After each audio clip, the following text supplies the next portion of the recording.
సభ grand success అయింది. నిన్న Congress party మేనిఫెస్టోని రాహుల్ గాంధీ తెలంగాణ ప్రజలకు సభా వేదికగా వివరించడం జరిగింది. ఈ దేశంలో కాంగ్రెస్ పార్టీ అధికారంలోకి వస్తే చేయబోయేటువంటి మంచి పనులేంటి, ఈ ప్రజలకు మేలు చేసే కార్యక్రమాలు ఏంటి అనేటి ఒక పత్ర రూపంలో ప్రజల ముందుకు తీసుకురావడం జరిగింది. ఇక అలాగే ఇదే సభా వేదిక మీద నుంచి ముఖ్యమంత్రి రేవంత్ రెడ్డి గారు ఒక కీలకమైనటువంటి మేనిఫెస్టోను ప్రకటించిండు. తెలంగాణ ప్రజలకు కావాల్సిన మేనిఫెస్టో ప్రకటించిండు.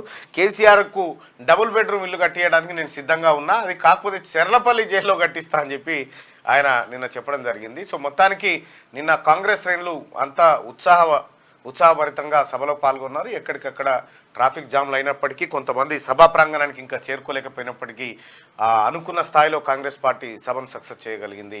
నిన్న తుక్కుగూడలో సెంటిమెంట్గా భావించినటువంటి సభాస్థలం మరోసారి కాంగ్రెస్ పార్టీని అధికారంలోకి దేశవ్యాప్తంగా తీసుకొస్తుందనేటువంటి నమ్మకంతో మొదటి సమావేశాన్ని ఇక్కడ నిర్వహించడం జరిగింది.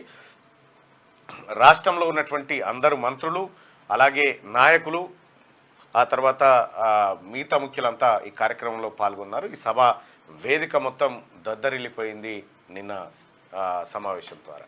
సో ఇదొక అంశం. అయితే ఇక కేసీఆర్, కేటీఆర్ ఆ తర్వాత హరీష్ రావు వీళ్ళకు పిసిలేసినట్టు తిరుగుతూ ఉన్నారు, మొత్తం ఆగమాగం అవుతూ ఉన్నారు. నిన్న రావడేందో మళ్ళీ నోరు వారేసుకుంటా ఉన్నాడు. అయ్యకు నిన్న మంచిగానే పెట్టిండు రాడు రేవంత్ రెడ్డి గారు. ఇక మళ్ళీ కొడుకేందో ఉరుతా ఉన్నాడు. కొడుకు సంగతి ఏందో అయ్యే సంగతి ఏందో అందరిది త్వరలోనే తెలుస్తామని చెప్పి రాష్ట్ర ప్రభుత్వం కూడా అంటా ఉంది. ఇక ఫోన్ ట్యాపింగ్ కేసు త్వరలో ఒక ఎమ్మెల్సీకి నోటీసులు జారీ చేయబోతున్నట్టుగా తెలుస్తూ ఉంది.